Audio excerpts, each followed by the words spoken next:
We have got another preseason tilt tonight at the Saddledome, and the defensive group leaves me feeling excited and hopeful, but also fully ready and anticipating a roller coaster ride.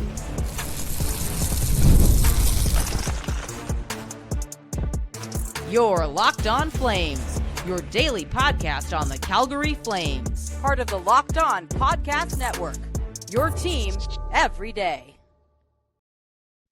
Hello, everybody, and welcome to today's episode of Locked On Flames. As always, I am your host, Jessica Belmosto, and thank you so much for joining me. Today, we're going to be talking about Jonathan Huberdeau making his preseason debut, along with another very valuable player on the Calgary Flames, building off of Sunday's win in Edmonton and trying to leave the the 3-0 shutout, being shut out by Edmonton at the Dome. Make that a thing of the past.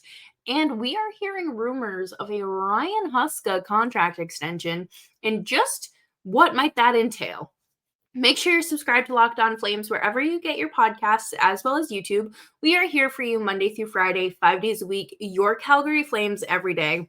And let's jump into this, because when the Flames tweeted out, here's tonight's lineup, I immediately clicked on their link and wanted to see who was in and then who was out. But immediately, Jonathan Huberdeau is back.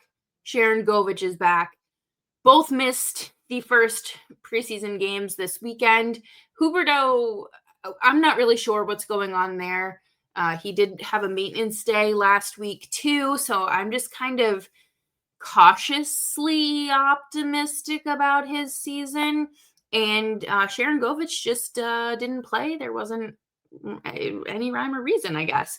But some notable absences include Mikael Backlund, Blake Coleman, Mackenzie Weegar, and Rasmus Andersson.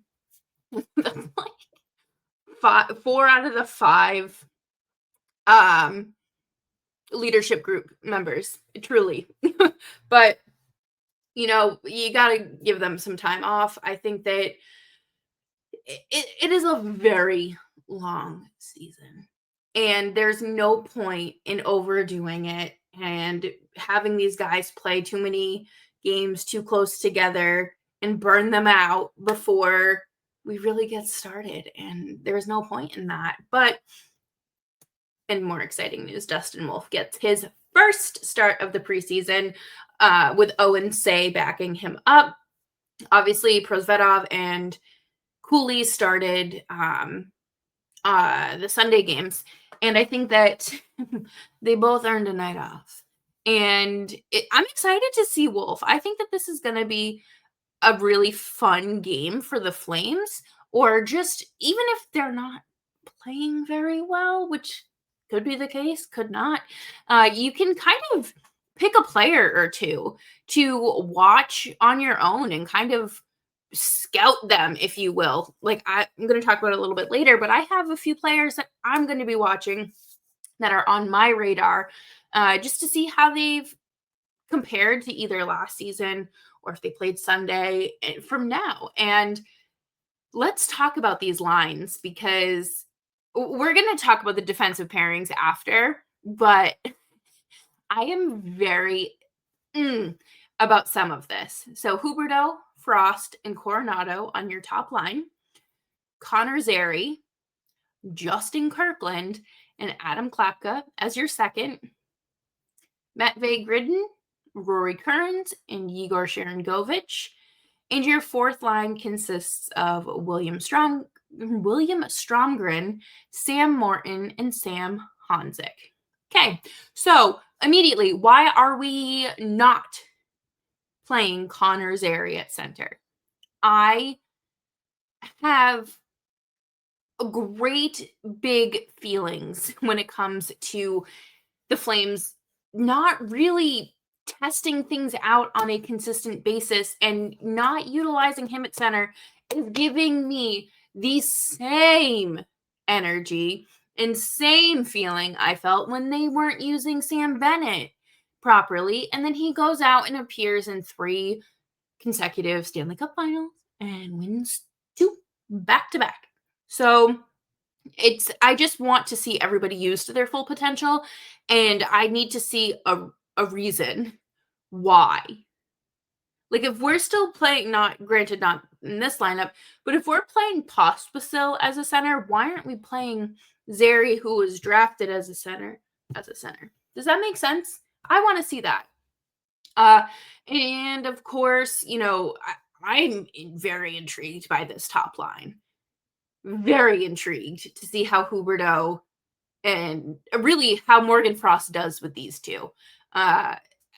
It's a big responsibility to come in and fill Nazem Kadri's shoes, but I also am just so intrigued to see what he can do tonight and maybe build off of his game, 2-goal game with an overtime winner. Like, let's do it. Let's see what you got. The defensive pairings. This is so interesting to me. So you have Kevin Ball with Zayne Parekh. Love. And then you have Ilya Solyov with Braden Pahal, and then Yan Kuznetsov and Hunter Brustowicz. So I would say 4 out of the 6 of those guys are fighting for an NHL spot. Obviously, I would say Zayne Parekh is the front runner there, but just to have such a young group with limited NHL experience between the 4 of them, obviously Solo and Kuznetsov have the majority there, but this is why I love the preseason, because there's, like, you don't have to make sense of it, but at the same time you see it and it's like, okay, let's do it. Let's ride. These are auditions or tryouts for the NHL roster. And I love seeing Kevin Ball and Zayne Parekh together. I think that Ball really stepped up in his role last season after coming out of Jersey, and I think that him and Parekh could really I think that chemistry is going to be there, and I think they're going to complement each other, and I'm so excited. I want to see. I'm so intrigued by the second and third pairing. I want to see how this works. Coming up next, we're going to talk about building off of the positive momentum that the Flames had in Edmonton and letting the loss go, and just who might find themselves on my radar.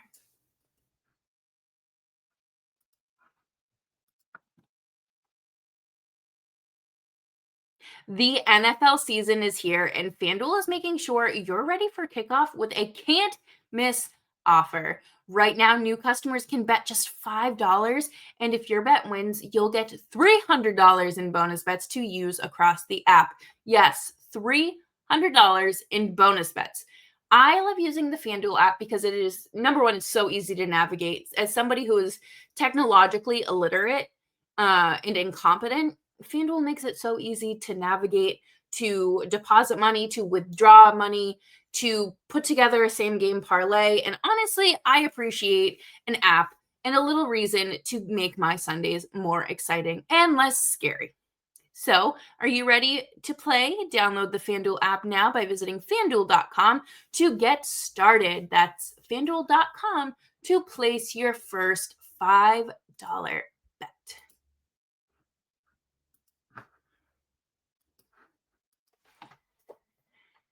Thanks, everyone, for hanging out with me today on Locked On Flames. Make sure you are following me on Twitter and Blue Sky at Jess Belmosto. We know that Sunday did not fully go as planned, especially for the veteran group that stayed home in Calgary. It was quite disappointing. I'm not going to lie. I expected a little bit more from that Flames group. Just not very comforting or reassuring, I guess. But again, first preseason game, first time this team has touched the ice in a competitive manner in 4 months. So let's see what we can find. to improve on, shake the dust off, find our footing, and go for it. The Flames obviously won 3-2 in overtime in Edmonton, thanks to Morgan Frost. Really great efforts from him and Joel Farabee. And hopefully we see more of that tonight, as well as in the remaining preseason games. I want to see some more shots on goal. Okay, I know that is such a controversial take. Like, how are you going to score goals if you don't shoot? I know. But in the game in Edmonton, they had 14 shots on goal. But they did score on 3 of those. So I think, again, the balance between quality versus quantity it's a fine line. And I think that the Flames in general are aware that they don't have any, Nathan McKinnons or Sidney Crosbys or Austin Matthews or a Mitch Marner or Matthew Tkachuk to help with that elite scoring talent. So they have to look around and they have to get creative. And I think your best shot here is obviously Matt Coronato. Huska had referred to him as the team's best pure shooter, or pure scorer rather.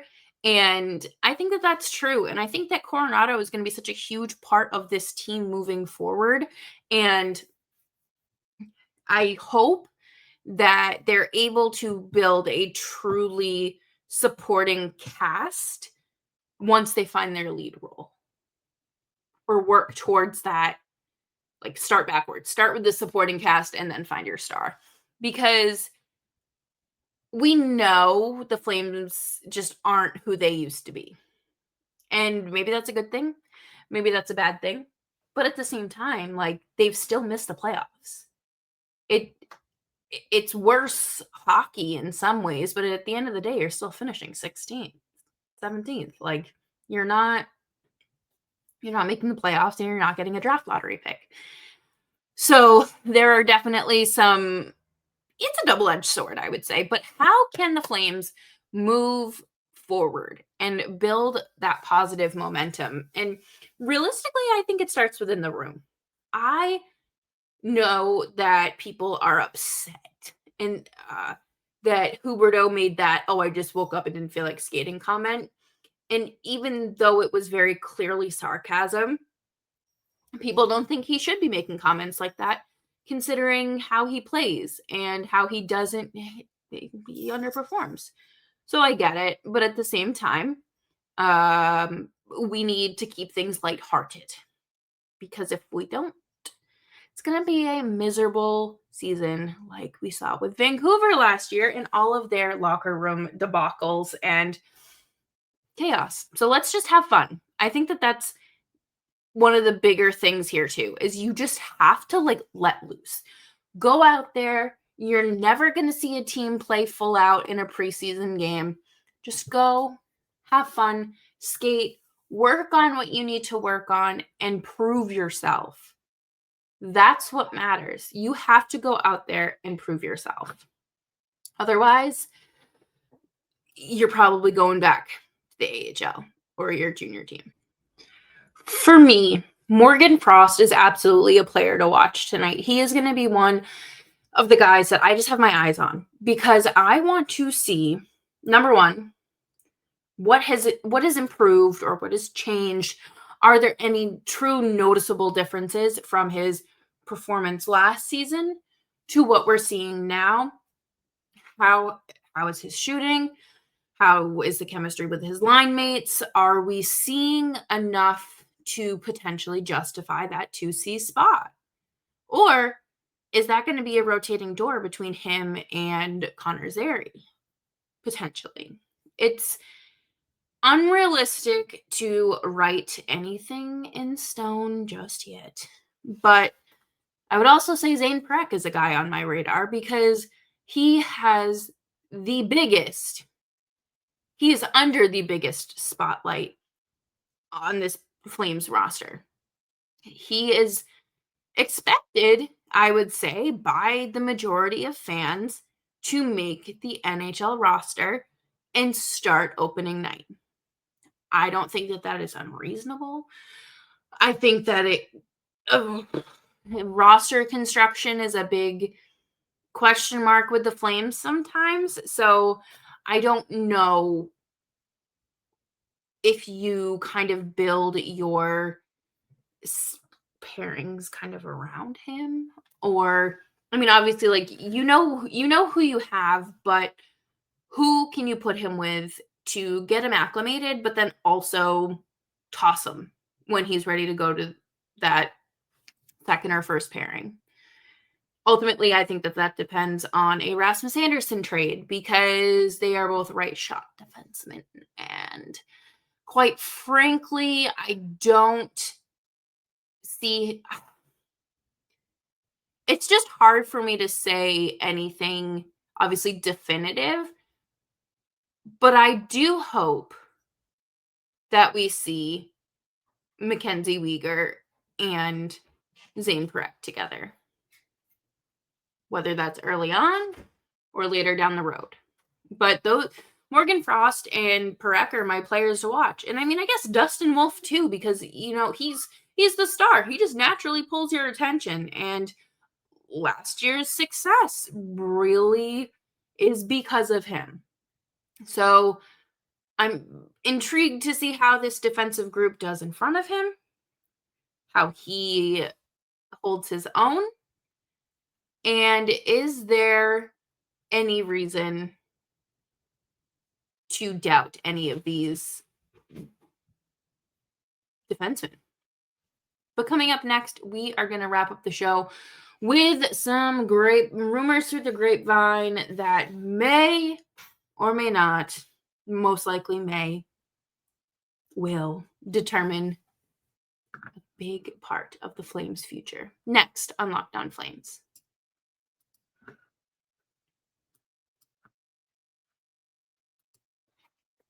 Most people can't name all of their financial accounts or even what they're worth, whether it's 401ks, properties, or investments. And when you don't have the full picture, you can end up leaving money on the table. That's why there is Monarch Money. It's an all-in-one personal finance tool that brings your entire financial life together in one clean, easy-to-use interface on your laptop or phone. Monarch is built for people with busy lives. If you've put off organizing your finances, Monarch is for you. Monarch does the heavy lifting, and you can link all of your financial accounts and see clear data visuals, get smart categorization of your spending, and finally feel in control of your money without ever touching a spreadsheet. That's a dream come true. Maximizing investments and increasing your savings rate, you can easily review finances with your partner or anybody else like your financial advisor and keep a clear view of your financial health week to week or long term. Don't let financial opportunities slip through the cracks. Use code LOCKEDONNHL at monarchmoney.com in your browser for half off of your first year. That's 50% off of your first year at monarchmoney.com with code LOCKEDONNHL.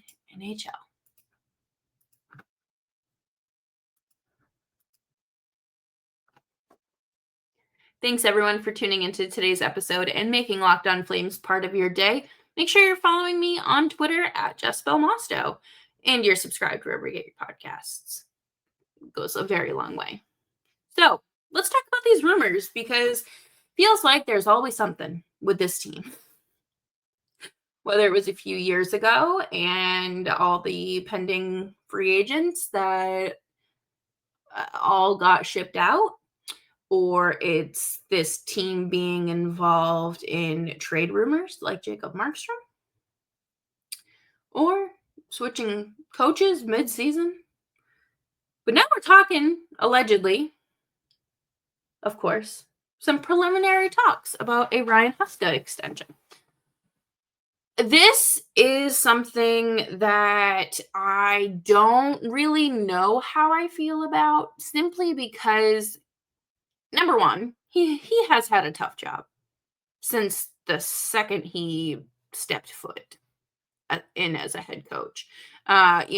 He came in and was part of the timeline of them cleaning house for a lot of their big players, and has had to work with inexperienced NHLers as well as just a smorgasbord, a group of players that haven't necessarily been able to produce the results that he wants. And that's a big part of being a coach, is obviously doing what you can to maximize the potential out of your roster. And again, my biggest gripe is him, like, just, I don't want to say refusing to play Zary at center, but just ignoring it as if it's not an option. And maybe there's some things we don't know, but it just seems ridiculous to not exercise that option and use him there, especially when you are needing center, like, players down the middle. It makes no sense to me. But realistically, he would be starting on the fourth line, and I don't think that's where Connor Zary should be. I think eventually you'll have to flip Backlund down to the fourth line.